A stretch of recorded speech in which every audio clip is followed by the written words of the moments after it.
নমস্কার, Assam prime network থেকে আমি ইন্দ্রাণী আপনাদের স্বাগত জানাচ্ছি। অশান্ত মণিপুরে মাসের পর মাস ধরে চলা রক্তক্ষয়ী অশান্তির মধ্যে এবার মুখ্যমন্ত্রী পদ থেকে ইস্তফা দিলেন বীরেন সিং।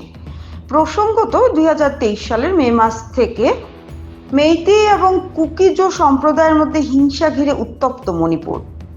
মাঝে কিছুদিন বিরতির পর গত বছরের সেপ্টেম্বর মাসে মেইতেই ও কুকি জনগোষ্ঠীর মধ্যে নতুন করে সংঘর্ষের পরিস্থিতি আবার উত্তপ্ত হয়ে ওঠে। জ্বালিয়ে দেওয়া হয় একাধিক বাড়িঘর, দফায় দফায় সংঘর্ষ চলে মণিপুরের বিস্তীর্ণ এলাকা জুড়ে। মুখ্যমন্ত্রীর পাশাপাশি রাজ্যের বেশ কয়েকজন বিধায়কের বাড়িতে হামলা চালায় উন্মত্ত জনতা। রাজ্যের 5 জেলায় জারি করা হয় কারফিউ, ইন্টারনেট পরিষেবাও বন্ধ করে দেওয়া হয়। এদিকে আজ রবিবার সকালে নয়াদিল্লিতে অমিত শাহ এবং কেন্দ্রীয় মন্ত্রী নাড্ডার সঙ্গে সাক্ষাৎ করেন মুখ্যমন্ত্রী। সঙ্গে ছিলেন বিজেপি এবং নাগা পিপলস ফ্রন্টের 14 জন বিধায়ক। মাত্র 15 মিনিটেই বৈঠক শেষ করে ইম্ফলে ফিরে আসেন তারা।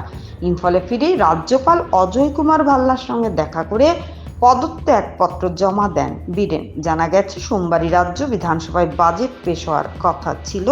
সেদিনই বিধানসভায় বীরেনের বিরুদ্ধে অনাস্থা প্রস্তাব আনার কথা ভাবছিল বিরোধী দল কংগ্রেস। পাশাপাশি বেশ কিছু বিজেপি বিধায়কও বীরেনের উপর ক্ষুব্ধ ছিলেন। ভোটাভুটি হলেও বীরেন সরকারের পতনের আশঙ্কা ছিল। বিপদ আঁচ করেই শাহ নাড্ডারা তাকে পদত্যাগের আদেশ দেন, এমনটাই সূত্রের খবর।